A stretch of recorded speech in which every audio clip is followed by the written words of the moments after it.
Hey everybody, Max Parker here from E3 2015, and one of the most talked about games is Destiny's new expansion, The Taken King. Destiny fans are really looking for more information on what to expect from this expansion that's coming out in September. And there is a lot of information about it, and some that Bungie isn't even talking about. For instance, we don't know what the new level cap is. They wouldn't talk to me about new materials that will be used. They wouldn't talk to me about new vendors that we can expect to see, if new vendors are going to replace Xur on the weekends. There's just stuff we don't know. What they did tell me is there's not a new social world, so we're still stuck in the tower and the reef. Don't expect to see a new social area in The Taken King. But gameplay-wise, there's a lot of changes. I played the opening mission from the campaign, and I also played the new PvP. There are two new PvP modes that we can expect to see. One is called Rift, and one is called Mayhem.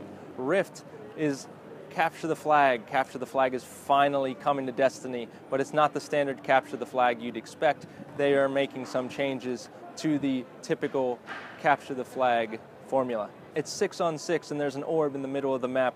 These teams of 6 have to try to grab the orb and take it to the enemy base, but there are a couple ways you can go about that. So you can do that the standard way. If you have the Orb of Light, you can still attack. You'll still have all your weapons at your disposal. You're not faster or slower or anything. If you grab the orb, you try to take it to the enemy base. And if you attack it head on, that'll score points for your team, but you can get extra points for your team if you walk it in backwards. Your character does a backflip and then dunks it in the area, creating an explosion and killing any enemies that are around. But will give your team more points if you're able to back it in. The other new game mode is called Mayhem, and like the title suggests, it's absolute mayhem. Players have their special abilities. Those abilities will recharge at a faster rate in this game type. They'll charge about every minute to 2 minutes. And so you just have these two teams of supercharged abilities going at it, and it's just nothing but chaos. It actually feels like a user-created experience. It's pretty crazy, but it's cool to see that style of PvP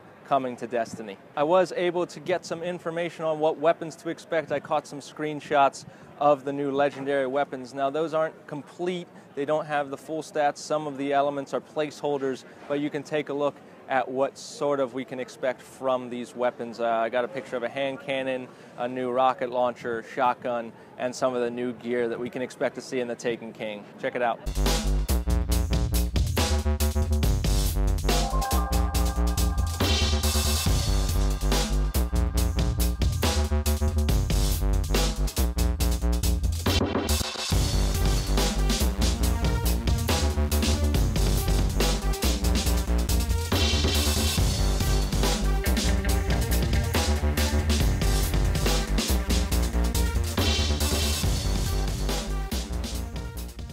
As far as new enemies, we're not going to see any new enemy models, but there's kind of a twist on that. The new enemy forces are called the Taken, and what that means is it's still the Cabal and the Hive and the Fallen, but they've been possessed by this new boss called Oryx. So how they're different is they kind of have a shiny aura on them to indicate that they've been possessed, and they do have new abilities that we can expect to see. For instance, the Cabal Phalanx will have the shield. They do a shield attack now that impacts a radius, and the other Cabal enemies will keep multiplying and dividing until you kill them. So you have to kill them pretty quickly, or they'll just keep dividing. So that seems like it's going to amp up the difficulty, but I was talking to the creative director, and he had some interesting things to say about the game's difficulty. A lot of people complained that House of Wolves was just too difficult, and he said that he thought that kind of fractured the Destiny community.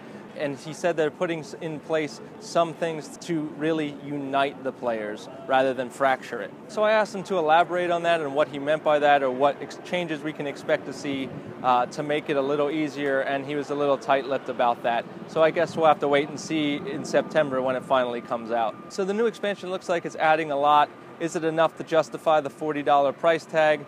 Not 100% sure on that. Like I said, we still don't know a lot of the details of the expansion, but it does look like it's going to bring a lot of new stuff to Destiny fans. So thanks a lot for tuning in. Be sure to keep it locked to thepostgazette.com and follow me on Twitter at GameGuyPGH for all the latest video game news from E3. Thanks for watching.